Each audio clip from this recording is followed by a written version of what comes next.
Você quer ser um vaso novo, restaurado? Você quer ser um vaso bonito?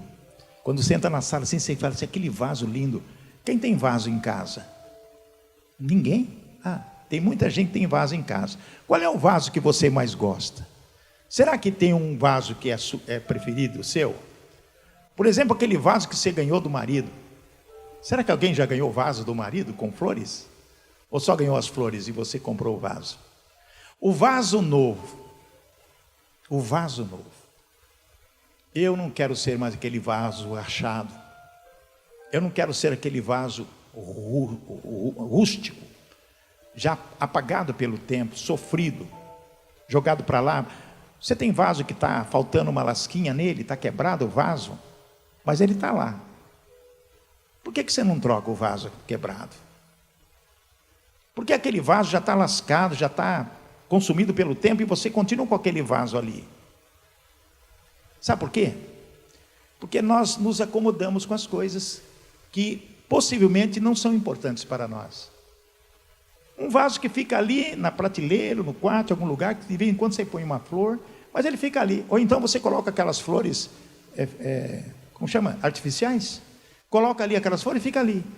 Mas ele já bateu para lá, já quebrou, já está lascado, e você continua com o vaso ali.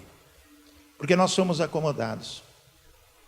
Às vezes a sua vida está como esse vaso, já ruído pelo tempo, consumido pelo tempo, lascado. Quantas lascas tem a sua vida?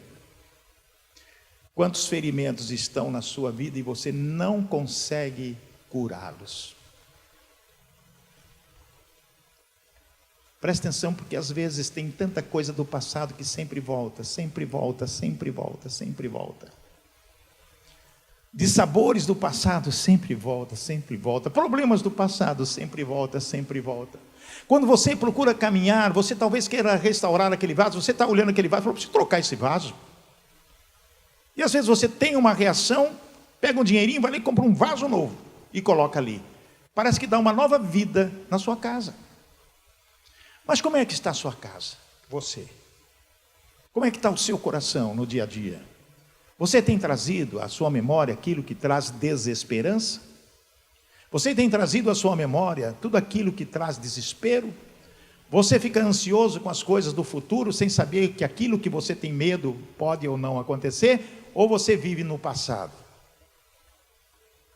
Nossa vida é assim. Nós vivemos hoje, preocupados com o amanhã, mas firmes no passado. Nas coisas boas do passado, ou nas coisas ruins do passado. Que valor você dá à sua vida? Que valor você dá àquilo que Deus tem ofertado para você? Todos nós passamos por dificuldades terríveis que estão acontecendo no mundo, essas tragédias, atentado terrorista na França, lá em Minas Gerais, as barragens que estão se abrindo, matando pessoas, inundando e deixando as pessoas sem água. São tragédias. Mas nós vivemos uma tragédia interior dentro de nós. Talvez não é dentro de nós um ataque terrorista, mas é como se fosse o seu medo e sua preocupação com o amanhã. Os problemas sérios, as aflições do dia a dia, é como se fosse tragédia dentro de você.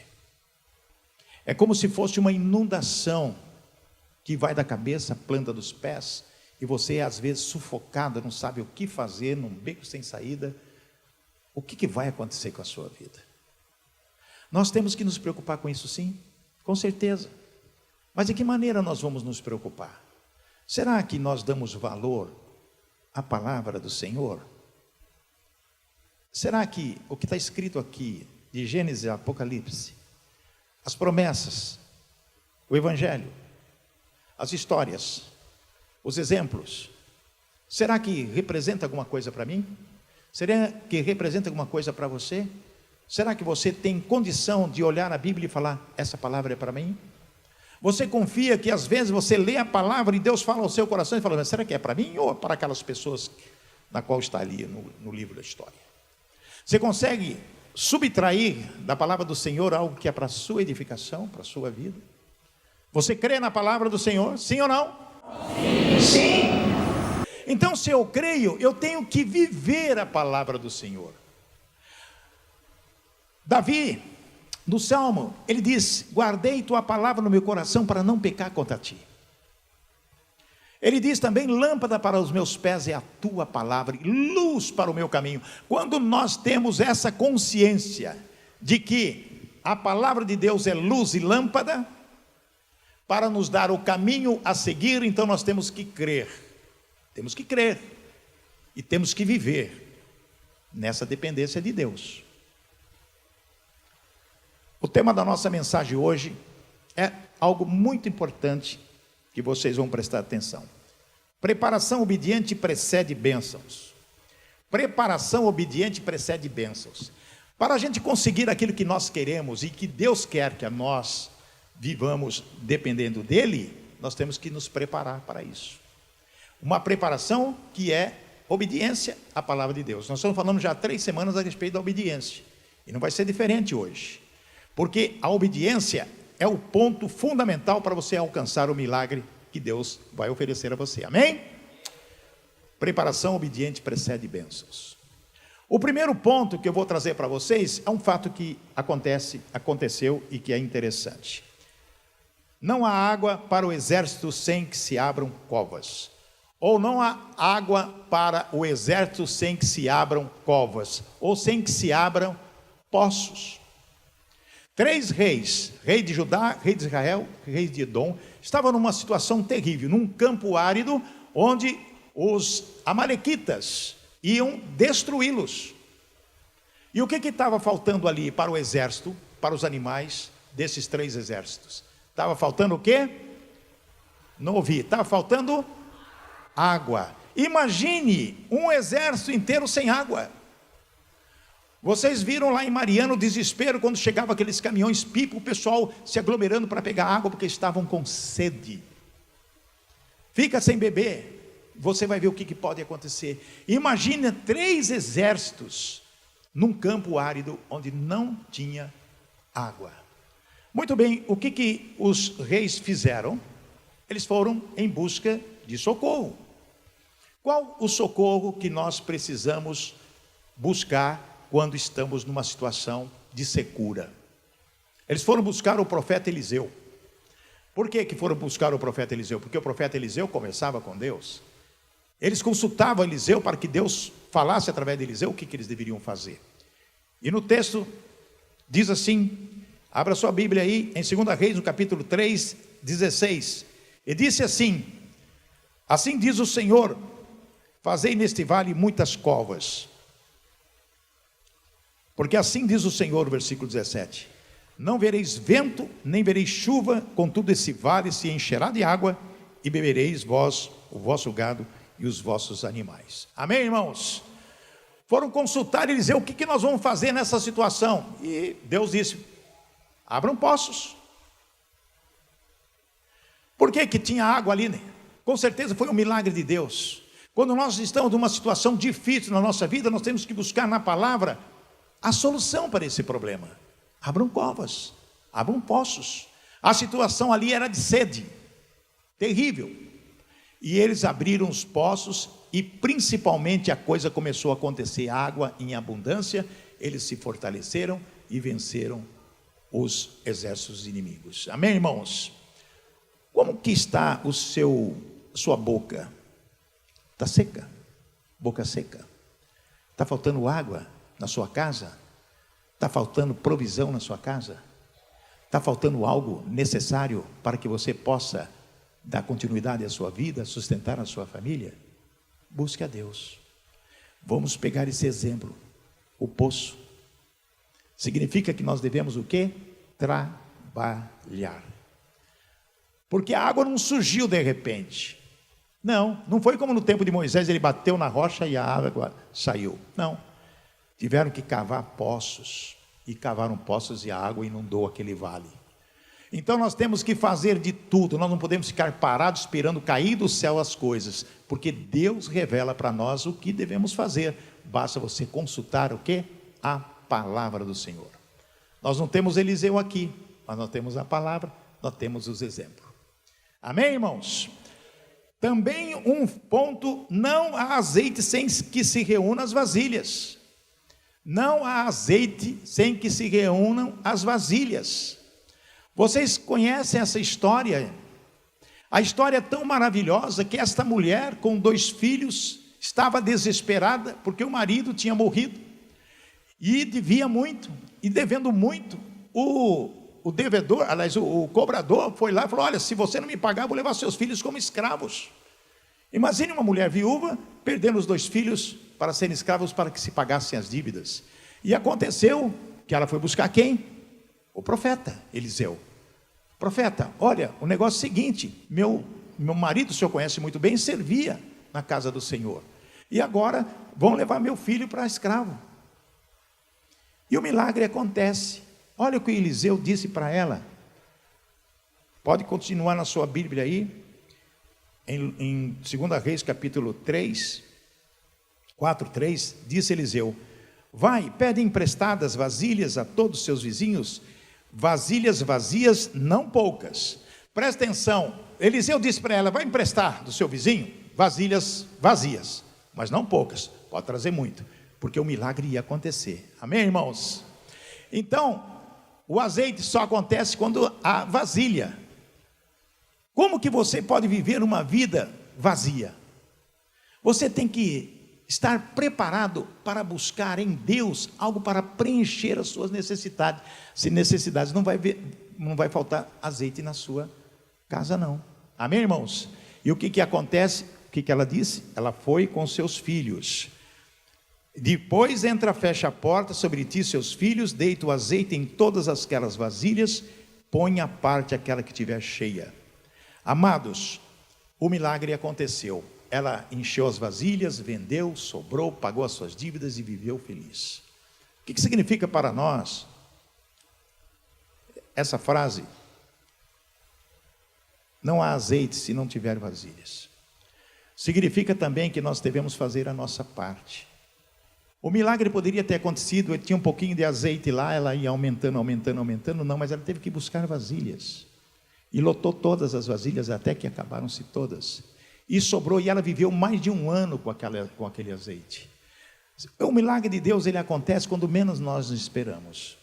Mas nós temos que nos preparar para receber esse milagre. Se você precisa de cura, o que você está fazendo para receber o benefício da cura? Se você está com situação financeira terrível, o que você está fazendo para resolver a situação financeira que você está passando? Qual é o sentimento que você tem em relação a Deus? Você confia ou não confia? Ou você vive desconfiado a respeito do que Deus tem preparado para você? Nós temos que nos preparar para viver na dependência dEle e fazer também a nossa parte. Terceiro ponto: não há cura sem que o leproso mergulhe 7 vezes. Nós temos que fazer a nossa parte. Esse caso desse general sírio, Naamã, cuja menina, ela é hebreia, trabalhava na casa, era secretária da esposa, ele era leproso, um grande general leproso. A menina viu o sofrimento desse homem quando ele ia para casa. E quando ele voltou, ela disse para a patroa: olha, ele pode ser curado. Lá na minha terra tem um profeta que, se ele for lá, vai curá-lo. A menina falou, a mulher falou para o marido foi até Eliseu. Eliseu não recebeu esse homem. Veja só como que a presença de Deus na vida de uma pessoa faz algo importante. Esse homem general foi com o seu exército, com os seus generais lá, chegou e falou assim: eu quero ser recebido por Eliseu. Falou: não, fala para ele ir lá no Rio Jordão e banhar 7 vezes, ele vai ser curado. O general questionou isso, não quis ir, não quis. Disse: não, quem é esse cara aí? Quem é essa pessoa que vai me fazer eu ir tomar banho no rio? Eu tomo banho lá na minha casa, não preciso tomar banho no rio para ser curado. Fui enganado. E voltava para casa, quando de repente um oficial dele falou assim: ó, general, acho que o senhor deve cumprir, se o senhor não quer ser curado, então vai lá, vamos fazer o que o homem está mandando, não custa nada, tomar banho 7 vezes no rio. Gente, você já imaginou um general leproso, hein? Na frente do seu exército, ir lá no rio tomar banho 7 vezes? Mas ele foi. E a partir do momento que ele foi, no 7º mergulho, ele se levantou curado. Amém, irmãos? Por que aconteceu isso? Pela obediência. Pela obediência. Quando a palavra de Deus diz amar a Deus sobre todas as coisas, de todo o coração, de todo o teu entendimento, de todas as tuas forças, de toda a tua alma, e você não ama, amar o teu próximo como a ti mesmo, e a gente não ama. Existem tantas coisas acontecendo nesse mundo, que a solidariedade parece que é só quando acontecem tragédias. Presta atenção. Vocês estão vendo lá a tragédia que está acontecendo na Europa, o medo do terrorismo, 80 e poucas pessoas, sei lá, 124 pessoas morreram, assassinadas, foram explodidas pelos homens-bomba. Vocês viram a solidariedade do povo? Fazendo vigílias, chorando, lamentando, o mundo inteiro se lamentando, colocando cor da bandeira da França. Je suis français, etc. Tudo bem. Lá em Mariana também a solidariedade das pessoas. Quantas pessoas morrem no trânsito diariamente? Aqui na nossa cidade. Quantas pessoas são assassinadas? Será que alguém chora uma pessoa estirada no asfalto, morto, por um atropelamento? Nós não vemos solidariedade assim, a não ser pessoas da família e pessoas próximas, mas a comoção das pessoas é muito difícil quando acontece, a não ser que acontece uma tragédia, que coletivamente pessoas morrem, 10, 20, 30, 40, 50, genocídio. Mas quando uma pessoa, nós temos um relato de, num dia, 10 pessoas perderam a vida, mas ninguém lamenta, ninguém fala absolutamente nada. A questão da obediência é muito séria quando nós vivemos e dependemos de Deus, naquilo que nós queremos para a nossa vida e para a nossa família. Ponto 4. No ponto 4, não há Messias sem a preparação do caminho. Não há Messias sem a preparação do caminho. Jesus veio porque houve uma preparação. Olha o que diz Isaías: voz do que clama no deserto, preparai o caminho do Senhor, endireitai no ermo vereda o nosso Deus. João Batista. Há 500, 600 anos, Isaías já falava que vinha uma pessoa que ia preparar o caminho para o Messias. Muito bem, se João Batista diz arrependei-vos, o reino dos céus está próximo. Jesus disse arrependei-vos, o reino dos céus está próximo. Apóstolo Paulo, lá em Atos, arrependei-vos e sejam batizados, que o reino dos céus está próximo. Quando nós recebemos estas frases escritas na palavra do Senhor, você crê? Você se arrepende? Você busca? Você faz a sua parte? Você prepara o caminho para receber Jesus Cristo na sua vida? Você está preparado para a volta de Jesus? O que estamos fazendo? Às vezes ouvimos a palavra, mas não praticamos. Às vezes sentimos um fervor de adoração a Deus, mas de repente esfria, porque as coisas do mundo vai fazer com que você fique frio a respeito das coisas de Deus. Ponto 5, não há colheita sem que a terra seja arada. Oséias capítulo 10, versículo 12 diz assim: semeai para vós em justiça, ceifai o fruto do constante amor e lavrai o campo de lavoura, porque é tempo de buscar ao Senhor até que venha e chova a justiça sobre vós. Arar, semear. O que você semeia no seu coração? Palavra do Senhor. Qual é o seu relacionamento com as pessoas mais próximas de você? Semeia amor? Você tem uma palavra de amor todos os dias para uma pessoa que talvez você nem conheça, mas que você esbarra?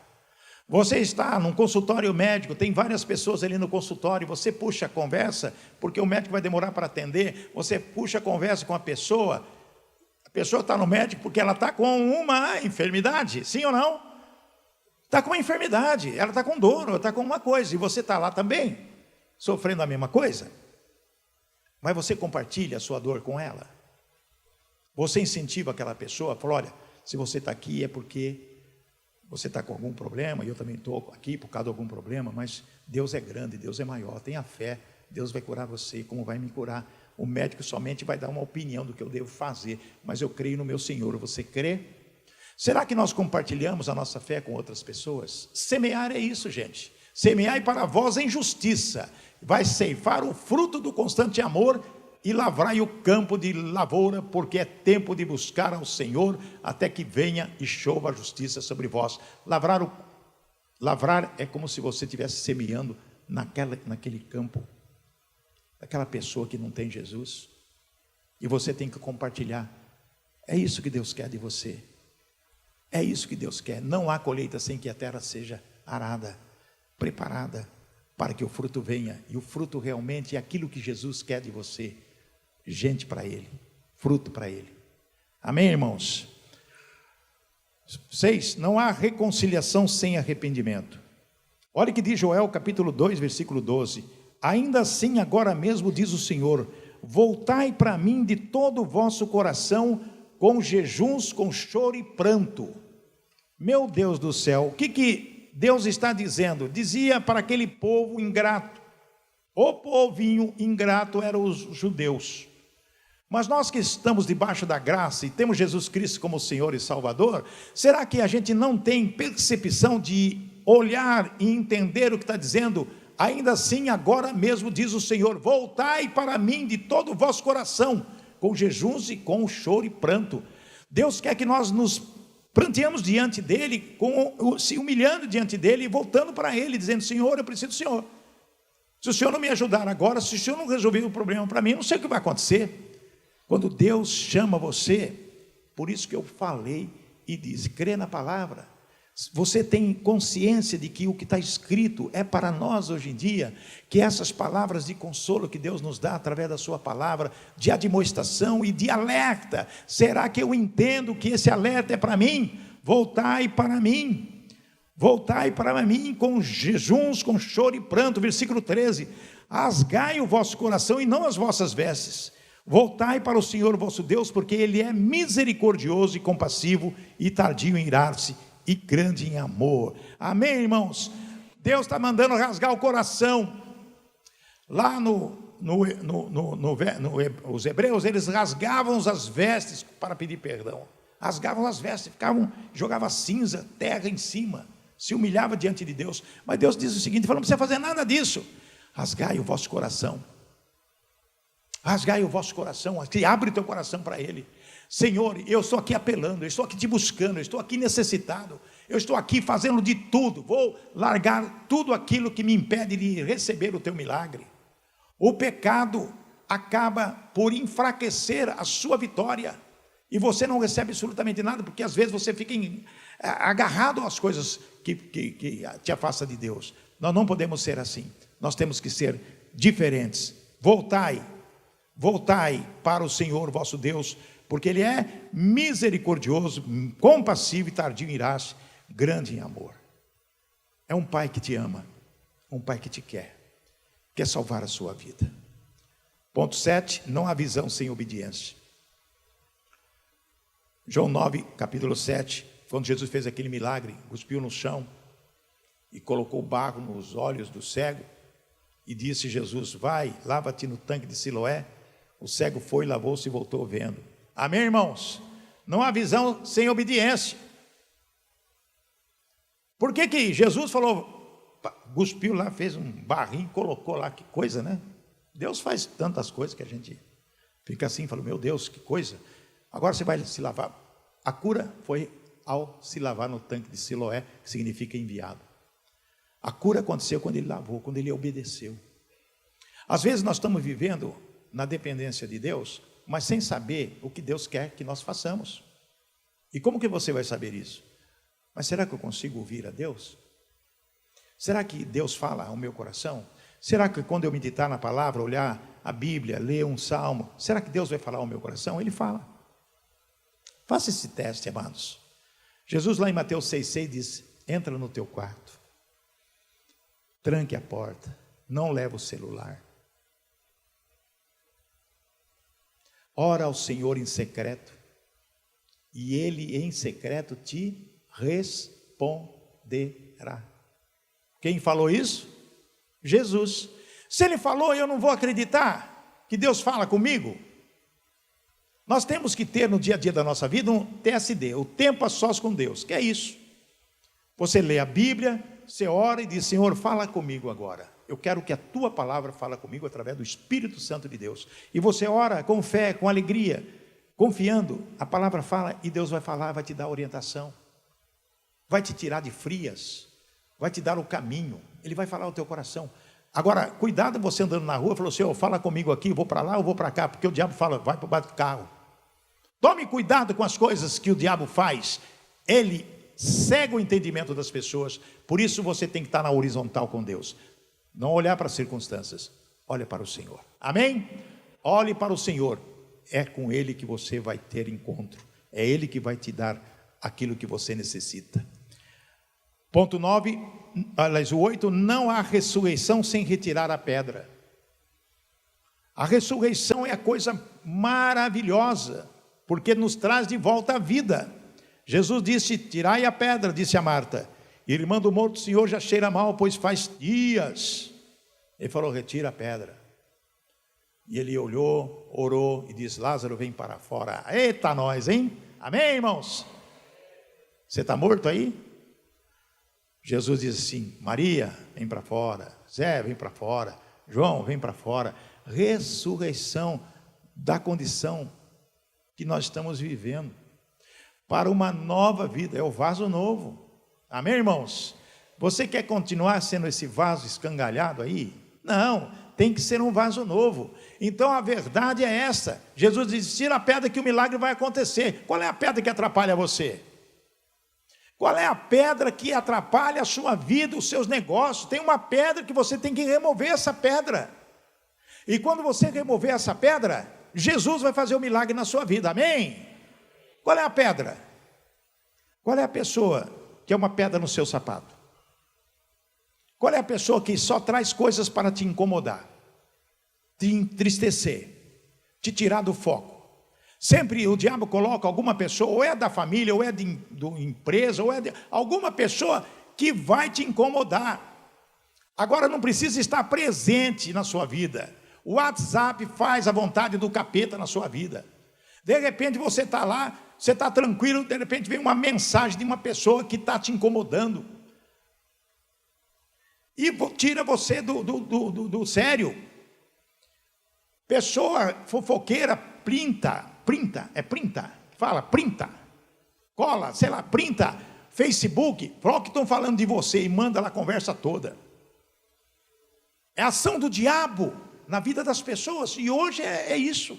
Não precisa a pessoa chegar perto de você, à distância ela te incomoda.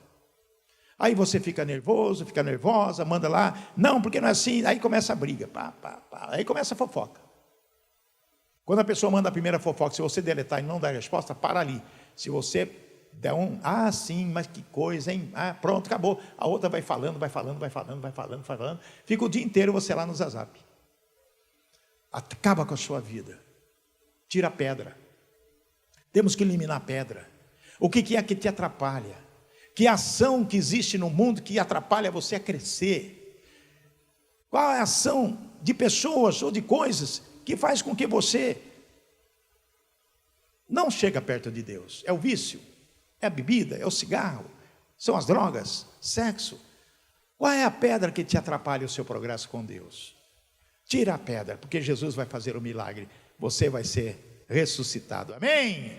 Amém, glória a Deus. Não há entrada no céu sem limpeza. Olha o que diz Hebreus 10, 22.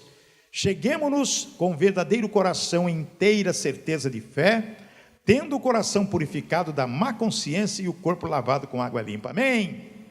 Coração, inteireza, certeza de fé. Isso é limpeza. Eu tenho certeza que eu amo a Jesus. Eu tenho certeza que Jesus me ama. Se eu tenho certeza que eu amo Jesus e Jesus me ama, eu tenho que estar limpo, eu tenho que estar puro. Eu tenho que deixar de lado briga. Eu tenho que deixar de lado dissensão. Eu tenho que deixar de lado as coisas impuras que nos afetam no dia a dia, más companhias, pessoas que podem trazer alegria para você. Procure companhia de pessoas que querem trazer alegria para você, pessoas que vão edificar a sua vida, pessoas que vão te abraçar, te dar amor, te dar carinho, que vai praticar a solidariedade com você, que vai caminhar junto com você. que vai andar nos mesmos passos que você, porque é Jesus que anda com você nos mesmos passos. Amém, irmãos? Temos princípios. Olha o que diz o versículo 23. Retenhamos inabalável a confissão de nossa esperança, porque fiel é aquele que fez a promessa. Amém, irmãos? Quem fez a promessa foi Jesus. Princípios fundamentais para crescer espiritualmente, que eu gostaria de passar para vocês. Primeiro ponto, permita que a palavra de Deus julgue as intenções e pensamentos do seu coração. Quando você tiver o seu tempo a sós com Deus, você coloca diante dele as suas necessidades, os seus medos, as suas vontades, e deixa que a palavra de Deus julgue as intenções e pensamentos do seu coração, porque ele vai responder para você. Pode ter certeza que vai acontecer isso. Segundo ponto, seja obstinado ao se agarrar nas promessas de Deus. Se agarre nas promessas de Deus, leia a Bíblia, vê tudo aquilo que Deus fala ao seu coração. Agarre-se, tenha fé, confie, porque Ele vai fazer diferença na sua vida. A palavra de Deus faz diferença na nossa vida, porque vai aumentar a nossa fé e a nossa confiança nele. O terceiro ponto, busque fervorosamente a Deus, estude sua palavra e construa sua fé. Buscar fervorosamente o nosso Pai, estudar a palavra e construir a nossa fé através dela, é a coisa mais importante da nossa vida atualmente. E acredite que Deus compreende seu sofrimento. Deus sabe o que você está sentindo. Deus sabe o que você precisa. Deus sabe o que você tem, o seu anseio, aquilo que Ele quer fazer para você. Pode ter certeza disso. Não pode abandonar Deus, porque Deus jamais vai abandonar você. O seu coração, como é que está essa noite? Você já fez uma entrega a Jesus Cristo essa noite? Ou dias passados? Você tem coragem de dizer, eu quero entregar minha vida para Jesus? Se você nunca fez isso, mas eu já entreguei. Tem pessoas que falam assim, já entreguei, eu entrego todo dia. Não, não é assim. É dizer publicamente, eu quero entregar minha vida para Jesus. Eu quero restaurar o vaso que eu sou. Meu vaso está meio quebrado, está meio trincado, está meio lascado. Eu quero um vaso novo. Eu quero ser um vaso novo. Eu quero mudar a minha vida. Eu não quero mais essa vida que eu estou levando. Eu não quero mais sofrimento. Deus entende o seu sofrimento. Mas eu quero ter uma vida voltada para Deus. Voltada para Jesus. Tem alguém aqui essa noite que gostaria de fazer essa entrega? Eu quero orar por você. Eu quero abençoar a sua vida. Eu quero dizer e pedir para Deus trazer você de volta para uma vida diferente. Tem alguém essa noite? Só levantar a mão. Tem alguém essa noite que gostaria de dizer, eu quero Jesus na minha vida? Amém, amém. Mais alguém? Amém, glória a Deus. Eu vou orar por você. Mais alguém? Amém. Vem aqui à frente, eu quero orar por vocês. O pastor vai ungir com óleo também, por favor. Nós vamos orar. Não tenha vergonha de vir aqui à frente. Você vai ressuscitar de novo.